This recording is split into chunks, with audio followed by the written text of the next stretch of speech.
welcome back. What are we? This is, where are we at now? We're part 7 of this custom steel all-road bicycle build video series.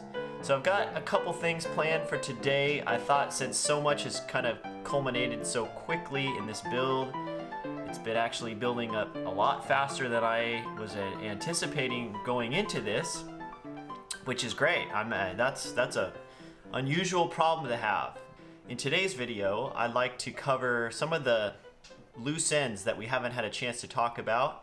I'd also like to take you with me. We're gonna step into John's shop for just a few minutes and take a look at the progress of the frame and the fork, as well as the front rack that he has built for me.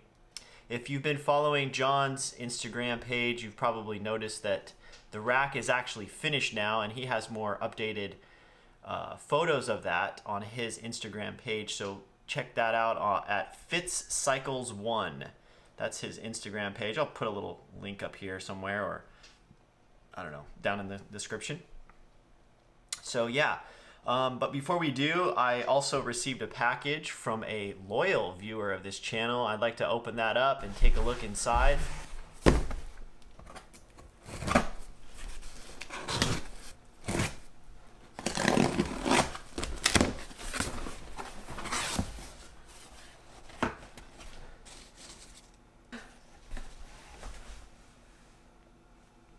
Cool. So this package that just arrived came from Zip 2001. Anyway, let's see what's in here. Oh my gosh. Okay. It's like, check it out. It's Santa the Border Collie. Oh my goodness, there's more. Jeez.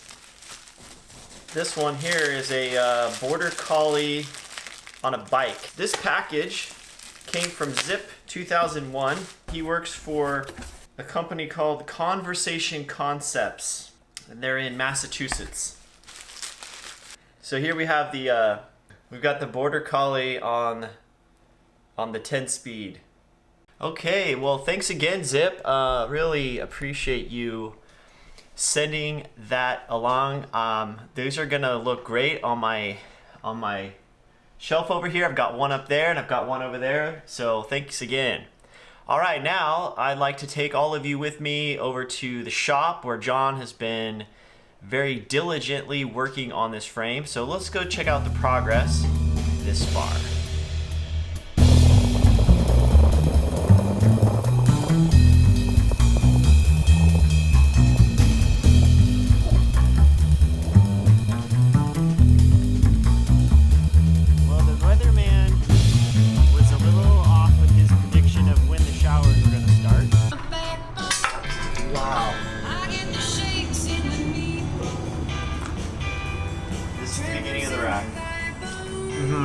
We're gonna make. Oh, I see. So you're getting this started here. So they're gonna mount onto there. And then I'll braze the next arm. Okay. And then I have to make the tombstone. The cross piece. Yeah. All right. So as you can see here, this is the fork.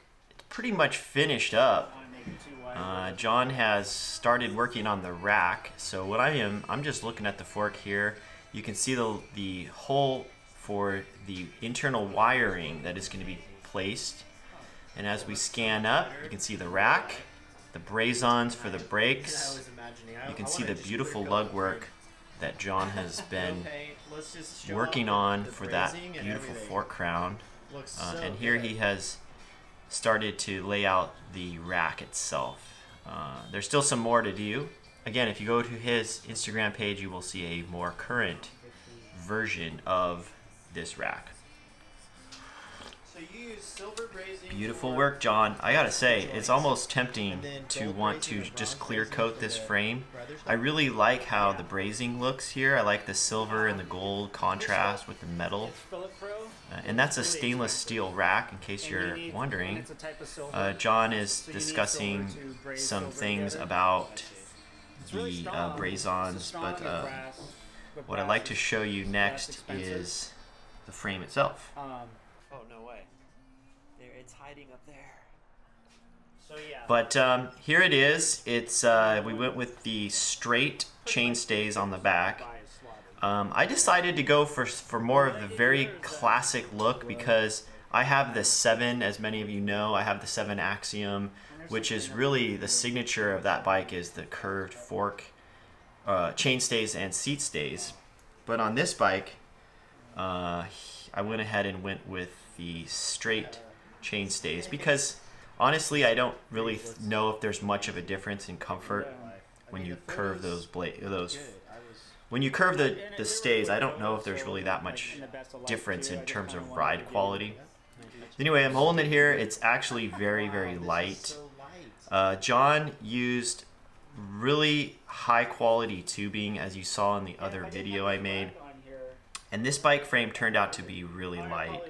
Alright, so some final things that are needed for this bike is we have to put the tail light braze on in and put in some ports for a rear tail light wiring. So I'm gonna have 2 ports in here. I'm gonna have one in the bottom bracket shell and then one in the seat tube. And that one is going to be for like this style here. You can see on this 700C Randoner bike, you can see how the tail light is mounted in the seat tube. So what I'm waiting on now, or what I was waiting on at the time I filmed this, was the braze-on piece that goes into the seat tube. John needed to know which one I wanted to use, and I decided to go for the compass style because the braze-on actually penetrates inside the tube. So that way, if you were to loosen the seat post clamp and the seat post were to drop down, it wouldn't shear the wire for the tail light. So I felt like that was a good design feature to have, because you never know. I might want to loan this bike to somebody to test ride it, and they want to lower the saddle, and next thing you know, they come back and they cut my tail light wire off, which is going to be a pain to reroute it thing. And as you can kind of see, we're talking about different options here. Alright, well, that is going to wrap up just a quick little show and tell of the progress where we are now with this build. That's it for looking at progress photos. So if that's what you were here for, thanks for watching this video. Appreciate it. And if you want to stick around as I go through these last few little things about this bike, feel free to stick around, and then we'll catch you in the next video. Moving along, I spoke with John on Monday. Today is Wednesday. He said that the frame should be heading off to powder coat today, so I expect it's possibly heading down. And that brings me to my next topic, which is what color are we going to be using for this frame? So I settled in on a dark forest green color. The color number on the RAL list, if you're interested, was 6009. Let's talk quickly about the brakes. I settled in. I ordered a set of used Mayfac Raid brakes. These brakes are very much the same as the newer style compass brakes that are center pull. They're very similar to the Grand Bois center pulls, but they are the original brakes from I believe the 1970s.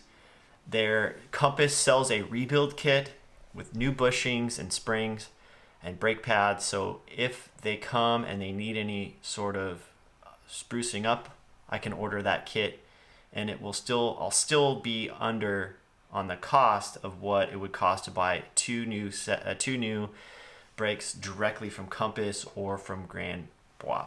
There was a couple of comments on repurposing old parts and reusing them. This discussion is really interesting because it does highlight that even though the industry has progressed and advanced, there's still a whole lot of value in older bike parts, and the performance differences are probably very subtle anyway. If you're on a budget, if you're on a budget and you like having classic looking parts, the disadvantage you're going to find yourself in is going to be finding replacement pieces like ball bearings, and standards are a little bit different sometimes. Using older style cassettes that are 9 and 10 speed, So you're not at the forefront, you're not at the cutting edge when you're reusing parts, but the thing is you can buy the cutting edge parts of the time for a lot less than the cutting edge parts available today. So that's really what's great. That brings me up to speed. Thank you all so much for all the feedback. I really appreciate it. And thanks for sharing all your thoughts and ideas in the comment section. I think it's very helpful to me. It's helpful to others. So have a great day, and let me know if there's anything else you want to know. But as of now, the frame is off in the powder coating shop. So we'll be waiting for that, and hopefully I'll have some other videos coming up on other topics in the meantime. So you all stay well and keep riding your bikes, and I will see you in the next video.